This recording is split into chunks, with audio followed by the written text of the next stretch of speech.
Hi, it's Dwyer. GamblersAdvisory.com, a free site.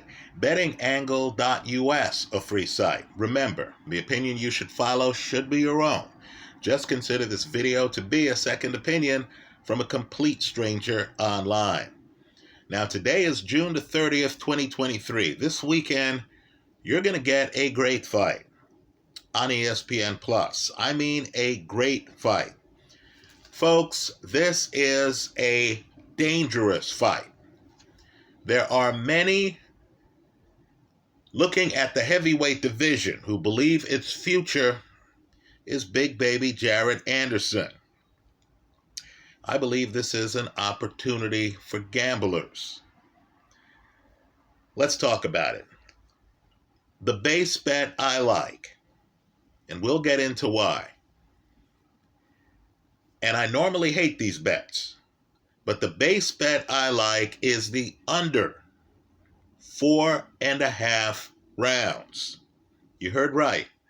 4.5 rounds. I like the under. Right? That base bet for me is really just insurance, because I'm just going to do a math play here.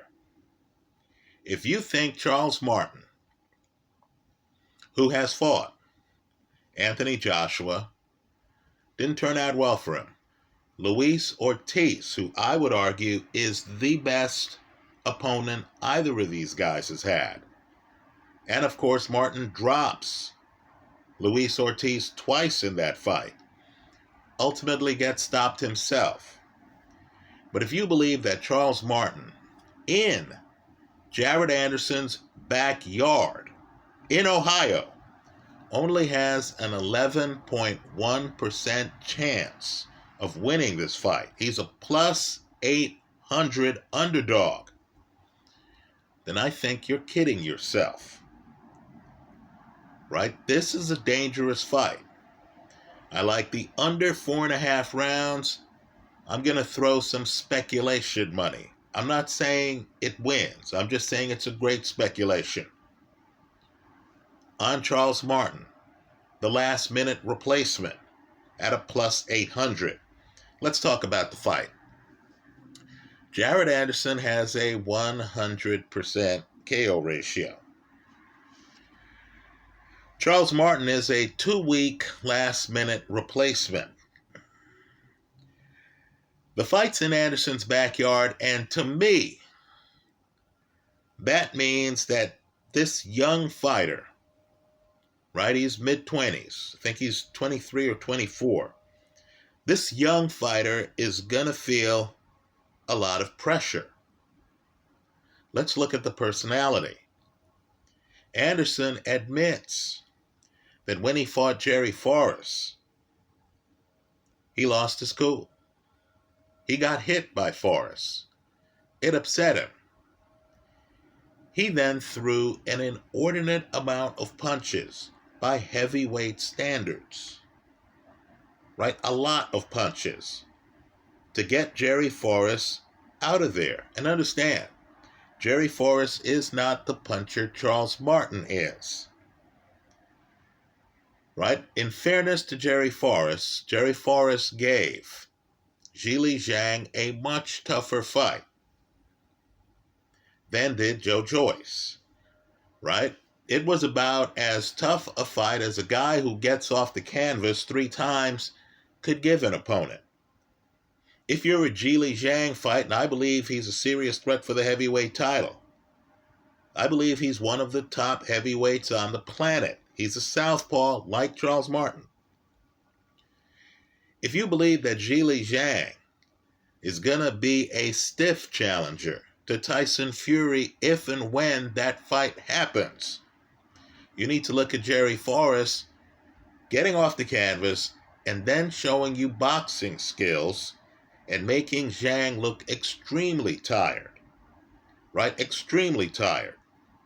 Well, understand, Jared Anderson against Jerry Forrest blows him out. Forrest is in the corner. He cannot believe that he's run into this tornado. Right? Let me also point out, too, that with Anderson, the water is deep. In other words, you see the big right hand. He throws a huge right hand. It's kind of like a cannon. But then you notice he's throwing that right hand from angles. Right? You notice he has a little sidestep that he does, where he's able to throw punches really way off at the side. You almost get the feeling you're watching Arthur Beterbiev, the light heavyweight champion, who, ironically, like Anderson, has a 100% KO ratio. But where Anderson really is interesting is you notice he's ambidextrous. In other words, Anderson can flip over to left-handed and can actually deal with you. He's not as good left-handed as, let's say, Tyson Fury. If you look at Tyson Fury against, I believe it's Kevin Johnson, and I'm talking off the top of my head here, right? Fury is left-handed, and that right jab is flawless, right? Just understand there's some guys who can invert. Terrence Crawford, and you can't tell if he's a natural lefty or righty. With Jared Anderson, he looks like a young fighter, but understand, this is the stage of your career where you try things and then you develop them as you get older. Just know that Jared Anderson is ambidextrous. Just know that Jared Anderson has a pretty good lead left hook when he's right-handed. So the outcry on Jared Anderson is justified. He's an athlete too. He throws an inordinate number of punches against Jerry Forrest. You think to yourself, wow, this young man is going to be in trouble if this fight lingers. But understand, even after the inordinate number of punches, he comes out the next round and he looked relatively fresh. He's an athlete. That's one of the reasons why the line is so skewed here. Right? Understand, too, it doesn't look like Anderson's doing a lot of lateral movement, but you notice he forces an opponent to turn. Now, here's the rub. And it's a big rub. He has only been past the fourth round once in his career. And that was 7 fights ago. Right past the fourth round once. Casino, that's right, I'll take the under 4.5 rounds. That would give me to the midway point of the 5th round. Let me also point out, too, that behind the scenes, Jared Anderson has been around. There's a fighter he sparred with who boldly said Jared Anderson is a future heavyweight champion. All he has to do is keep his focus. That's what the guy said, right? Words to that effect, right? He went further. He said, look, he just has to make sure that he doesn't, sign anything without talking to people, and that he doesn't complicate his life outside the ring, that he can focus on boxing. And the guy said he's going to be a champion for several years. That guy was Tyson Fury, who apparently, according to reports, got cuffed around in a sparring session by Jared Anderson. Now look, I know the public sees him, sees the athleticism, realizes that the water's deep, that this is a guy who can throw punches from weird angles, can go southpaw, has some hand speed, is explosive, connects with the crowd. I get it. Sometimes in betting, you're going to be unpopular. I'm going to be unpopular this fight. Right? Jared Anderson doesn't deserve the odds he's getting on this fight. Right? This is simply a math play for me. The line is ridiculous. Charles Martin at one point held the heavyweight title. Right? He's fought people, gone the distance with Adam Konotsky. Well, understand, Martin is 37 years old. He's a southpaw. Right? Anderson won't be able to go southpaw against a natural southpaw. Cross that part of his game off. If you look at the Luis Ortiz fight, you're going to notice the two knockdowns are very different. One, Martin throws a pile driver left hand. Right? Martin can knock you out with one punch. He knocks Luis Ortiz down with that shot. The second knockdown's more interesting. Ortiz, who I consider championship level. Understand, he fought Deontay Wilder twice. I thought Ortiz was going to win both fights. In fact, during the fights, I thought Ortiz was winning the fights. Right? I believe Ortiz beats Anthony Joshua. I believe the things that Robert Garcia was trying to teach Joshua, right? Come in low, have some slickness, go to the body. Luis Ortiz already knows. Right? Ortiz now is in his 40s. He's a bit past his prime. But even today, I would love to see Luis Ortiz against Usyk. That would be southpaw to southpaw. Understand, Ortiz would come in on his front foot. One of the better recent heavyweight fights was Ortiz against Andy Ruiz. Understand, Andy Ruiz has few peers in the pocket. I mean few.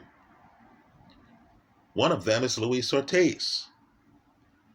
If Andy doesn't drill Ortiz and knock him down multiple times early in that fight, Andy would have been in trouble because, believe it or not, when they came down the home stretch, it was Luis Ortiz who was winning the rounds. Well, the second knockdown in the Martin Ortiz fight is Martin throwing a jab. Martin's jab can be stiff. He hits Ortiz with a stiff jab, and Ortiz hits the canvas. Now understand, Ortiz is one of these professional guys, highly technical, who, isn't ashamed to nod to the opponent and say, okay, you caught me with that shot. That's what he does when he gets off the canvas. That's how stiff the jab was. Now let me just say this.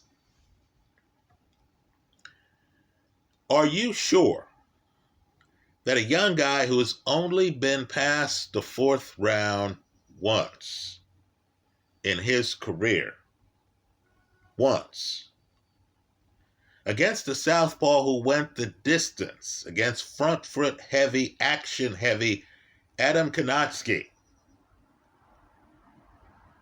is going to be able to fend off that southpaw without getting hit himself when he plays to the crowd and he's fighting at home? This is a homecoming fight for Jared Anderson. I'm expecting Jared Anderson to get caught up in a shootout. This fight, I believe, is going to remind us of one of the great fights of the 70s. It's on YouTube. Please look at it. George Foreman against Ron Lyle. Let me just say this. Right? Foreman was young. Now this is Foreman after he lost to Ali. But just understand, Foreman was young. And we thought Foreman was going to own the 1970s. Right? He fights Norton. He fights Joe Frazier combined. Norton and Frazier went less than 5 full rounds. Combined. Right? Foreman looked unbeatable. We looked at the Ali fight. The count is a little bit dodgy. Foreman uses the wrong strategy, gets too energized, right? Should have backed away from Ali. I like the fact that he's front foot and aggressive, but should have backed away from Ali and gotten Ali off the ropes, gotten Ali out of his rope-a-dope stance. Well, he fights Ron Lyle, and understand, Ron Lyle is just like Charles Martin. Right? Ron Lyle is older. Ron Lyle hits hard. Ron Lyle is a guy who, whoever he's fighting, Ron Lyle wanted to show that fighter that he was alpha. Right? I understand Charles Martin is polite with Jared Anderson. Charles Martin has this thing about him where he needs to let the other guy know, whether it's Luis Ortiz, whether it's Adam Konotsky, he needs to let the other guy know, hey, I'm alpha here. Right? You look at the George Foreman-Ron Lyle fight. By the way, Ron Lyle drops George Foreman. As gifted as Foreman was, Foreman's one of the most gifted fighters I know of. Understand, too, Foreman, having held a heavyweight belt, had better defense, that Archie Moore defense, than Jared Anderson has. Right? Foreman has one of the best jabs, period. Not heavyweight jabs, one of the best jabs of the 1970s. Foreman gets dropped by Ron Lyle. Right? Ron Lyle's the vet who is going to fight the bully. Ron Lyle's the vet who knows everyone's there for George Foreman. Foreman had to get off the canvas to finish Ron Lyle. Now here's Charles Martin in Toledo, Ohio, where Charles Martin won an amateur championship. Right, here's Charles Martin, and he has to be looking around, and I'm just telling you, there's a school of boxing that says you don't want to fight at home, that you want to be the guy on the road, because the local media is not going to bother you too much, right? You're not their fighter. Your friends aren't going to be hitting you up for tickets you can't give them and locations you can't give them. Right? You can go to the coffee shop. Some of the fans won't even recognize you. They'll recognize the hometown fighter. No one has expectations for you. Right? This is how Azuma Nelson thought. Azuma Nelson would travel places to fight people. Right? Well, just understand. KG vet Charles Martin is going to look at Jared Anderson. He's going to look at the crowd. He's going to see Anderson motioning to the crowd because Anderson's an Ali guy. Right? When Ali fought Foreman, understand, Foreman fought Ali. Ali fought Foreman in Africa. Right? It was only Ali who understood he was in Africa. It's Ali who recognizes the crowd. It's Ali motioning to the crowd. It's Ali who brings the crowd with him spiritually into the ring. Jared Anderson is going to bring his hometown crowd into the ring with him. And understand the way it is too. When you're the big fish in the small pond, when you're Ray Boom Boom Mancini and you're bringing the camera to Ohio, you're bringing the country to Ohio. Right, folks? The crowd is with you. Now that's big. Some fighters feed off that. Ali fed off the Zaire crowd. But that's burdensome. Charles Martin's going to look over at Jared Anderson and he's going to realize this young kid is under pressure. Right? The crowd is here. The crowd thinks he's, what, prime Sonny Liston? The casinos have priced this as if he's prime Joe Louis. Right? Martin had the heavyweight title for about 3 months. Right? Martin was a decorated amateur. Martin's going to realize that this might lead to Jared Anderson being hyper-aggressive like he was in the Jerry Forrest fight. This is going to be a shootout like Ron Lyle, George Foreman. Right? Jared Anderson's not there to get rounds. He's not there to go the distance. Jared Anderson is there like Virgil Ortiz in front of his crowd. Right? Virgil Ortiz fought a few fights in his hometown. Right? He's there to prove to the people of Toledo that he's a paradigm shift. that he's on his way to the top floor of the heavyweight division, and they're in the elevator or on the escalator with him. So he's going to face a guy like Ron Lyle. Look at Ron Lyle looking at George Foreman in the face-off before they start fighting, right? Ron Lyle's looking right in Foreman's face. He wanted Foreman to know, look, dude, you're just another dude. Charles Martin's going to come out with that macho stuff he has going, and he's going to look at Jared Anderson. He's going to let Jared Anderson know, look, man, I'm here. I'm prepared to disrespect you in your moment on ESPN in front of your people. Right, folks, the Luis Ortiz first knockdown happens early. I believe it's round 1 or round 2. Charles Martin is going to come out, might not throw a lot of punches at first. He is an off-angles guy himself, only he's a southpaw. Let me just tell you, too, southpaws think differently than righties. Right? Said the father of a southpaw. Right? Southpaw people are always wondering, is this opponent ready for my angles? Right? Can this opponent deal with left-handers? That's a huge question for a southpaw. Right? Charles Martin compounds that by standing a bit too tall and by coming in at odd angles. Look at the first knockdown against Luis Ortiz. He hits Ortiz, by the way, right around the back of the head. If Martin comes out and starts throwing shots like that, again, this is a harder puncher than Jerry Forrest. Jared Anderson in front of his home crowd is going to lose it. You're going to have a shootout with not one, but 2 punchers.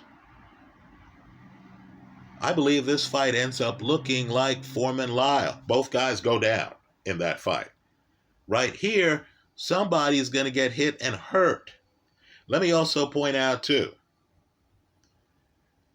Charles Martin suffers a devastating stoppage by Luis Ortiz.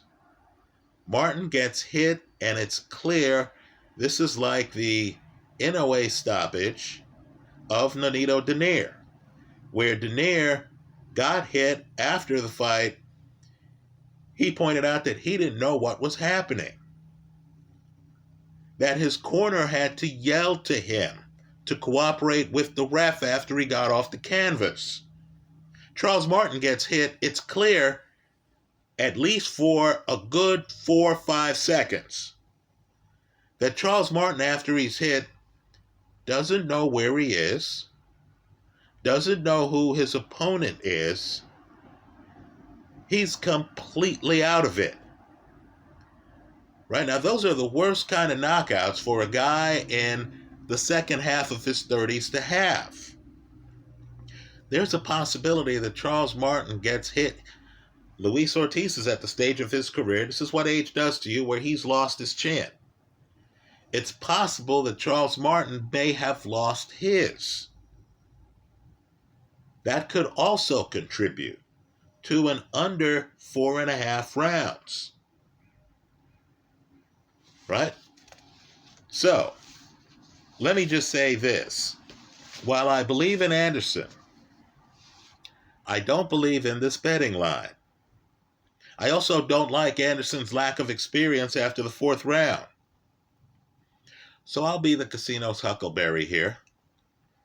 I'll take Charles Martin at plus 800, hedged with the under 4.5 rounds. The crowd is going to make this fight fever pitch. Martin trusts his power. There is no way we're going to get to the end of the 2nd round without Martin throwing big-time shots. I'm expecting a shootout. While Martin has gotten off the canvas and continued on in a fight, I don't know what to expect if Anderson gets hurt, gets dropped, and has to get off the canvas. I also believe this is a young guy who might not have the experience in pressing situations to throw his ego aside. If he gets dropped, get off the canvas, and then hug the opponent. Try to survive. Have an awareness of the clock. Know, okay, I have 58 seconds in this round to burn. I've got to hold this guy. I've got to hold his arm. You remember Floyd Mayweather, a great, getting off the canvas. Well, not getting off the canvas, but having his knees buckle against Shane Mosley. And then holding Mosley's arm so Mosley couldn't hit him with that same punch. Right now, that was a vet. Does a hurt Jared Anderson know what to do? Understand how good Jared Anderson has been. This is almost a Mike Tyson situation.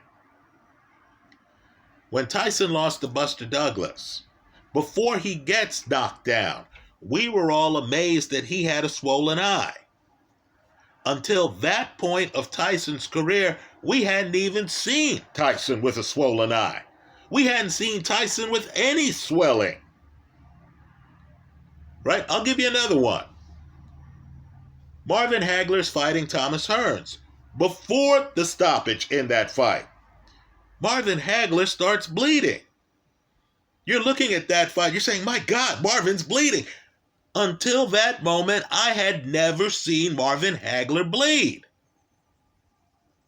Understand, if Charles Martin starts busting up Jared Anderson, there's going to be some panic there. Anderson is so untested, he's hardly been to the 5th round of fights. Right? So, I like the under 4.5 rounds. That's the base bet. I'm going to try to hit a home run here. I'm going to also take the underdog simply to win. That's a plus 800 bet. Right? Understand, if you feel that Charles Martin has a 1 in 4 chance of winning the fight, understand that's more than twice as good as the 1 in 9 chance that the casinos are giving him with the bet pricing. Let me also say this too. This has another wrinkle. The last-minute replacement wrinkle, as Regis Prograis just found out. Right? His last-minute replacement not only goes the distance with him, but makes that a very close fight. Right? Jared Anderson couldn't have been preparing for this awkward fighter. This is not only last minute, this is an awkward fighter. Right? If Jared is not ready for the angles, folks, he's going to get hit, and he's going to get hit hard. When I say Charles Martin trusts his power, understand, at a certain level of puncher, if they land on you, they don't care how you react. They know the punches hurt you. Right? If Canelo hits you, if Joshua hits you with a flush shot, if Deontay Wilder hits you with a flush shot, sure, you can have the same facial expression. They're going to know, hey, I know that punch hurt him. I know I can come back to that. Golovkin hits you with a flush shot. Even if you stand up and you bluff your way through that sequence, they're going to know this guy's been weakened. I believe Charles Martin trusts his power to that extent.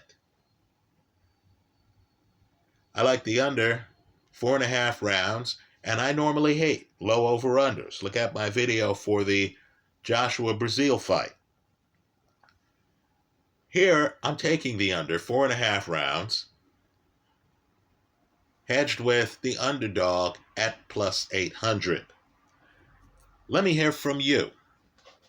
I hope you leave your comments in the comment section of this video. Let me also point out too, I know Jared Anderson is quickly becoming a big name at heavyweight.